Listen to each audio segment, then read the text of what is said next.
If your lawn always looks incredible in spring, survives early summer, and then suddenly turns brown, thin, patchy, or completely lifeless in August, you're not alone.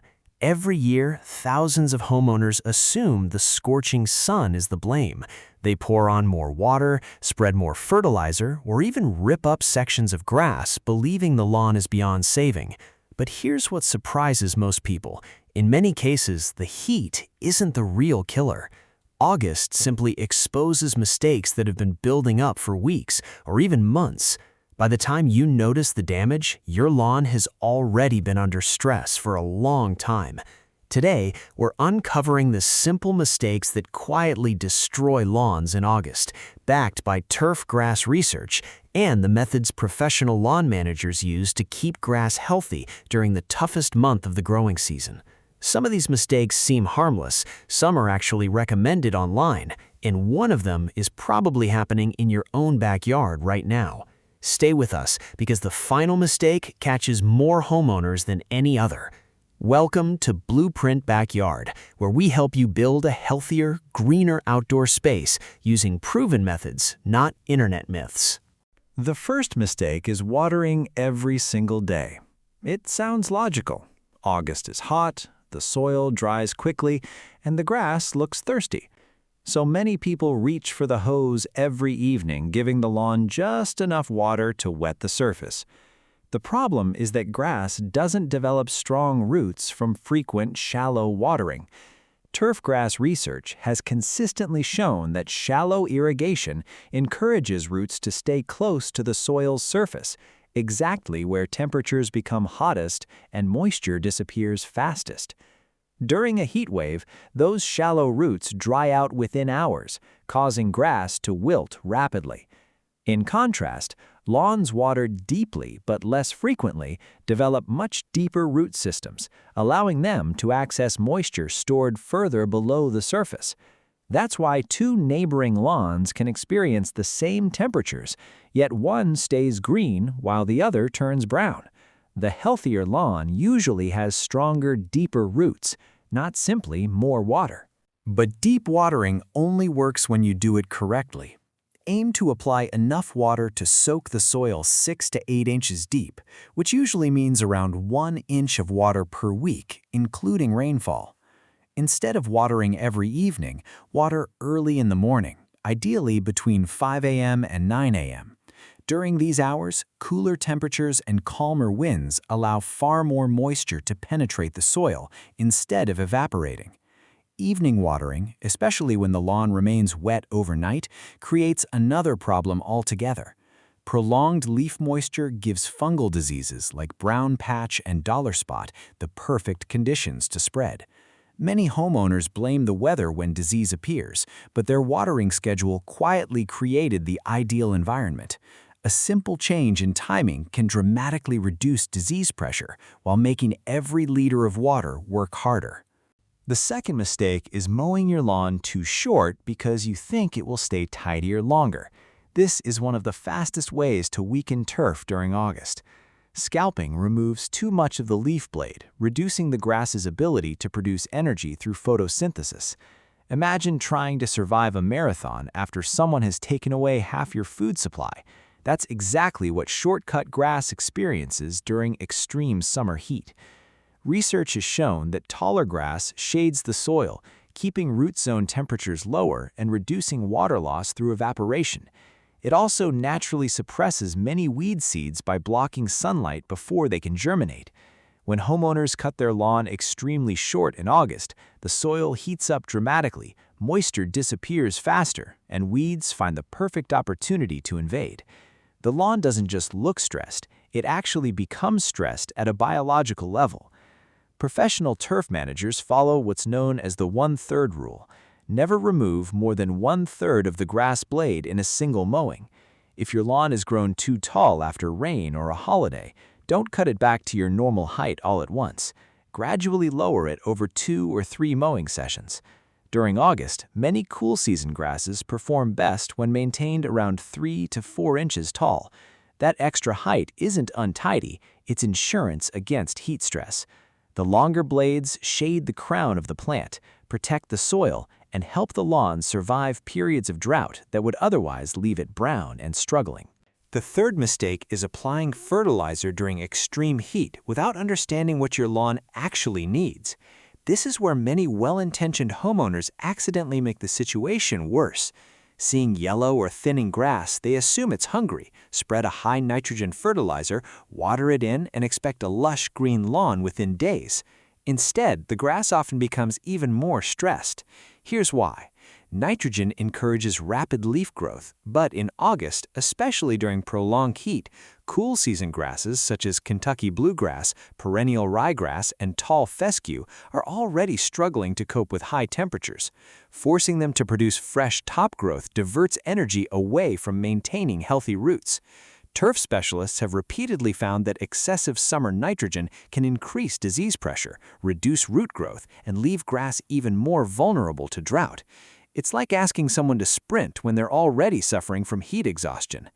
That doesn't mean you should never feed your lawn in summer. It means timing and product selection matter. If your lawn is actively growing, irrigated properly, and genuinely nutrient deficient, a light application of a slow-release fertilizer may be appropriate. But if the lawn is dormant from intense heat, fertilizer isn't the cure. In many regions, the most effective feeding for cool season lawns comes in early autumn when temperatures begin to drop and the grass naturally shifts its energy back into root development. Warm season grasses, on the other hand, follow a different schedule and can often benefit from feeding while they are still actively growing in summer.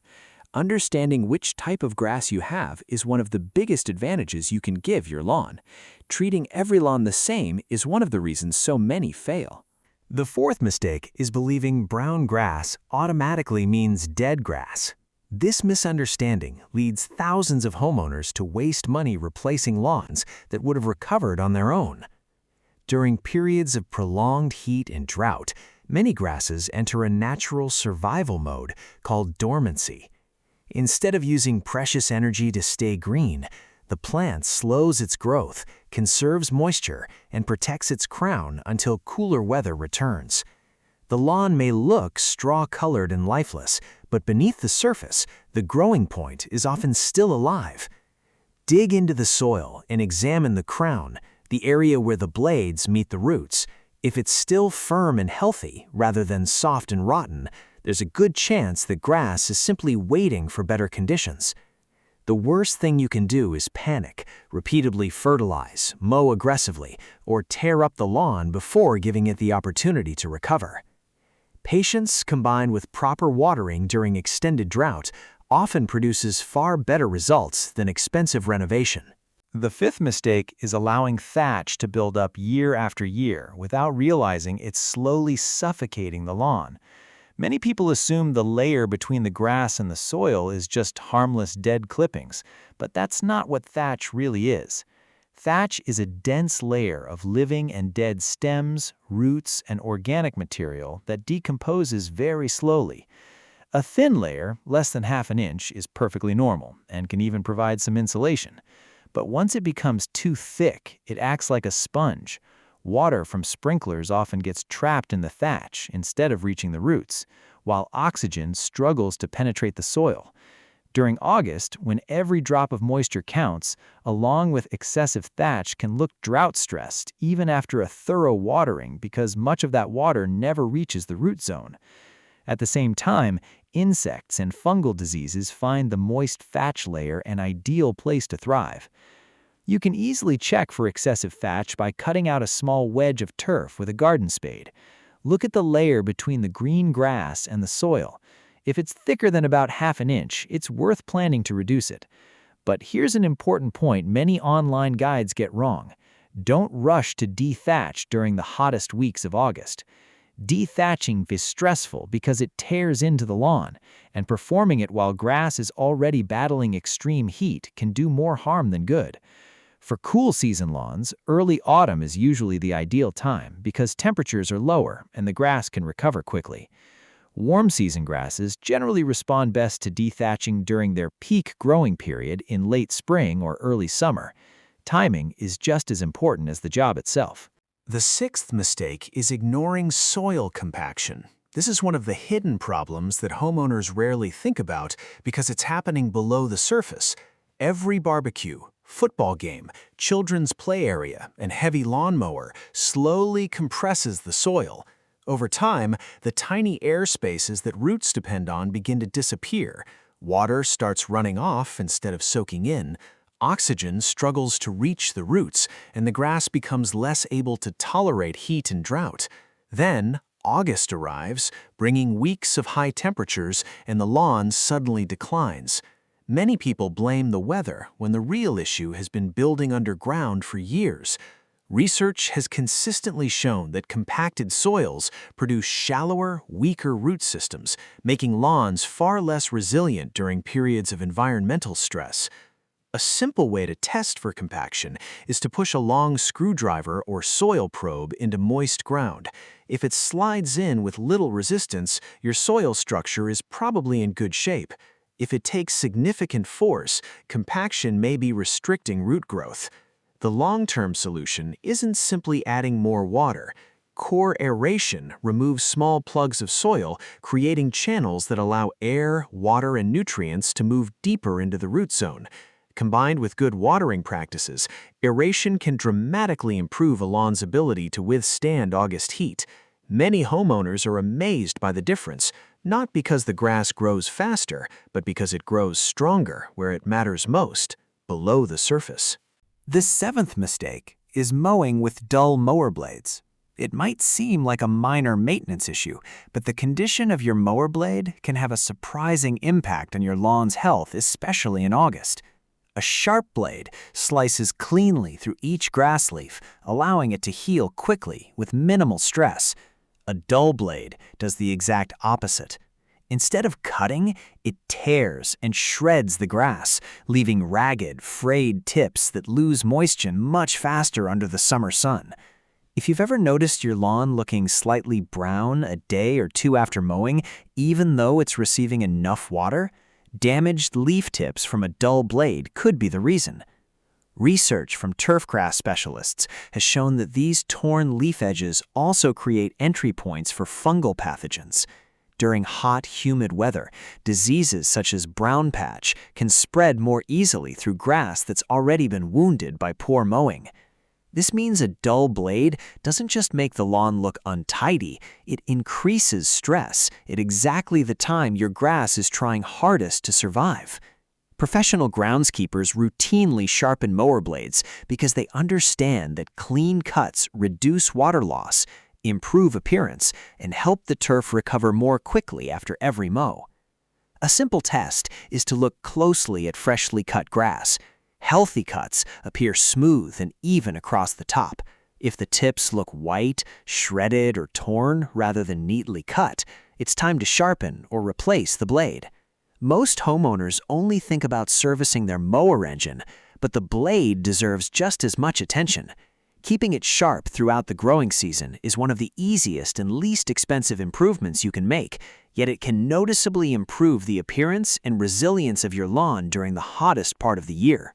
The eighth mistake is bagging every single grass clipping instead of letting healthy clippings return nutrients to the soil.